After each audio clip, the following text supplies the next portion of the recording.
Vic había adoptado la decisión de no volver nunca más la cabeza. Tenía la sensación de que jamás había vivido plenamente, de que jamás había sabido lo que buscaba, hasta que él y Donna se habían trasladado a vivir a Maine. Y ahora experimentaba la morbosa sensación de que Nueva York había pasado los últimos 3 años esperando volver a apresarle en sus garras. Y ahora experimentaba la morbosa sensación de que Nueva York había pasado los últimos 3 años esperando volver a apresarle en sus garras. El avión patinaría en la pista y quedaría envuelto en una rugiente nube de fuego de combustible de alto octanaje. O se produciría una colisión en el puente de Triberwood, y su checker quedaría aplastado como un sangrante acordeón amarillo. Un atracador utilizaría el arma en lugar de limitarse simplemente a apuntar con ella. Estallaría una tubería del gas y la tapa de una boca de acceso lo decapitaría como si fuera un disco de 50 kilos. Algo, en caso de que regresara a la ciudad, le mataría. Algo, en caso de que regresara, la ciudad le mataría. Rog, dijo posando en el plato su bocadillo de albóndigas tras un pequeño bocado. ¿Has pensado alguna vez que quizá no sería ninguna catástrofe perder la cuenta de Sharp? El mundo seguirá adelante, dijo Roger vertiendo una Bosch por fuera de una jarra de cerveza. Pero, ¿y nosotros? A mí me quedan 17 años de una hipoteca de 20 y unas gemelas que tienen el corazón puesto en la academia de Bristol. Tú también tienes tu hipoteca, tu hijo y tu viejo jaguar deportivo, que te matará a fuerza de costarte sus buenos dólares. Sí, pero la economía local... Que se vaya a la mierda la economía local, exclamó Roger violentamente mientras posaba con fuerza la jarra de cerveza. Un grupo de 4 individuos sentados junto a la mesa de al lado, 3 de ellos con camisetas de tenis de la UMP y el cuarto luciendo una descolorida camiseta con la frase Darth Vader es marica en la pechera, empezó a aplaudir. Roger agitó la mano hacia ellos con gesto de impaciencia y se inclinó hacia Vic.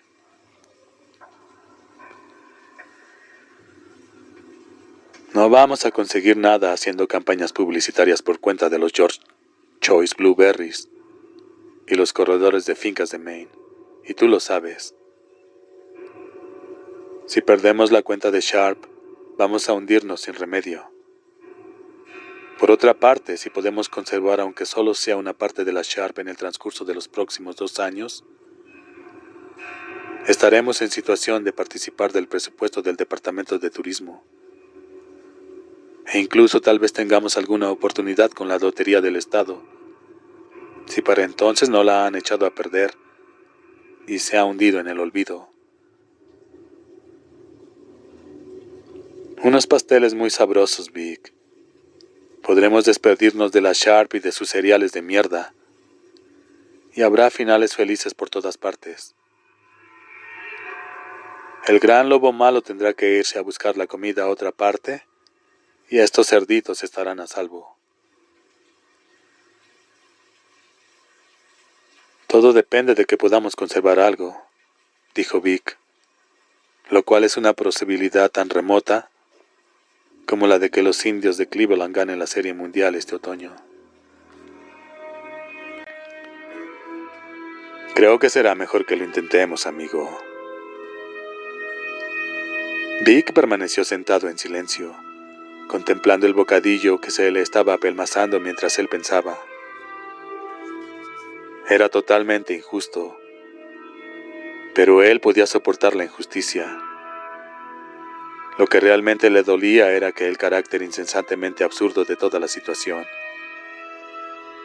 había aparecido en el cielo despejado como un tornado asesino que deja un reguero zigzagueante de destrucción y después se desvanece. Él y Roger y la AdWords eran candidatos a formar parte del número de víctimas, con independencia de lo que hicieran. Podía leerlo en el rostro redondo de Roger, que nunca había estado tan pálidamente serio desde que él y Althea habían perdido a su hijo Timothy a causa del síndrome de la muerte en la cuna, cuando el chiquillo apenas contaba 9 días. 3 semanas después de haber ocurrido el hecho, Roger se había venido abajo y había llorado comprimiéndose el mofletudo rostro con las manos, en una especie de terrible dolor desesperado, que a Vic le había partido el corazón. Aquello había sido muy malo, pero el incipiente pánico que ahora estaba viendo en los ojos de Roger también era malo. En el sector publicitario los tornados surgían de vez en cuando como de la nada. Una gran empresa como la agencia Ellison, que facturaba por valor de varios millones, los podía resistir.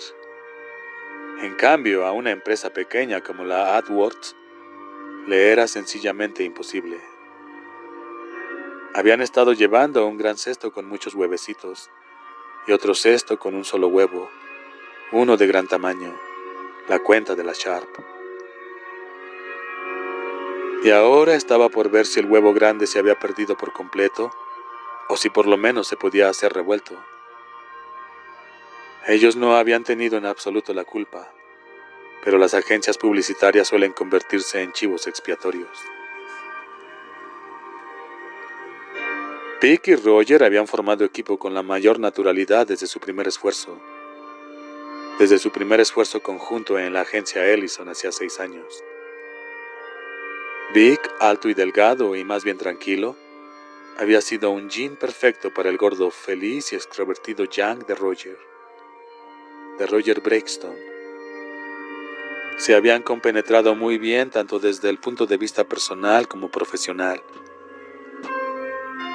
Su primer encargo había sido modesto: organizar una campaña publicitaria en revistas por cuenta de la Unión de Parálisis Cerebral.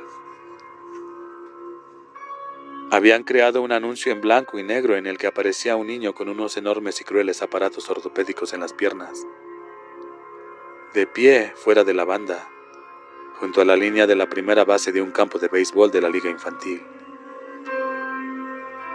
Llevaba en la cabeza un gorro de los Mets de Nueva York y su expresión. Roger siempre había sostenido que la expresión del muchacho había sido lo que le había conseguido vender el anuncio. No era triste en absoluto. Era simplemente soñadora. Más aún, casi feliz. El texto rezaba simplemente: Billy Bellamy nunca podrá manejar el bat. Debajo: Billy sufre parálisis cerebral. Y debajo, un tipo más pequeño: ¿quieres echarnos una mano? Los donativos destinados a combatir la parálisis cerebral experimentaron un considerable incremento. Bueno para ellos y bueno para Vic y Roger. El equipo de Trenton y Breakstone ya estaba lanzado. Siguieron media docena de afortunadas campañas en las que Vic solía encargarse del proyecto en general y Roger de la puesta en práctica efectiva. Para la Sony Corporation, la imagen de un hombre sentado con las piernas cruzadas en la franja intermedia de separación de una superautopista de 16 carriles, enfundado en un traje de calle, con una radio Sony de gran tamaño sobre las rodillas y una sonrisa seráfica en el rostro. El texto decía: la banda de la policía, los Rolling Stones, Vivaldi, Mike Wallace, el Kingston Trio, Paul Harvey, Patti Smith, Jerry Falwell, y debajo: oh la la. Para los de la Void, fabricantes de equipos de natación, un anuncio en el que aparecía un hombre que era la antítesis absoluta del fanfarrón de playa de Miami. arrogantemente derrengado en la dorada playa de algún paraíso tropical. El modelo era un hombre de 50 años con unos tatuajes, un vientre abultado a causa de cerveza, unos brazos y piernas de músculos atrofiados y una arrugada cicatriz en la parte superior de un muslo. Este quebrantado aventurero acunaba en sus brazos un par de aletas para bucear de la marca Voigt. «Señor», decía el texto del anuncio, «yo me gano la vida buceando. A mí no me vengan con historias». Había mucho más cosas debajo, aquellas a las que Roger se refería siempre como el bla bla bla, pero el texto en negrita era el verdadero gancho. Vic y Roger hubieran querido poner que no me vengan con puñetas, pero no habían logrado convencer a los de la Voigt. «Lástima», gustaba de comentar Vic mientras tomaba unas copas. «Hubieran podido vender muchas más aletas». Y después vino la Sharp. La Sharp Company de Cleveland ocupaba el 12º lugar en la lista de la gran bollería americana. Cuando el viejo Sharp acudió a regañadientes a la agencia Ellison de Nueva York, tras más de 20 años con una agencia de publicidad local, la Sharp superaba a la Nabisco antes de la Segunda Guerra Mundial. Gustaba de señalar el viejo, y su hijo gustaba también de señalar que la Segunda Guerra Mundial había terminado hacía 30 años.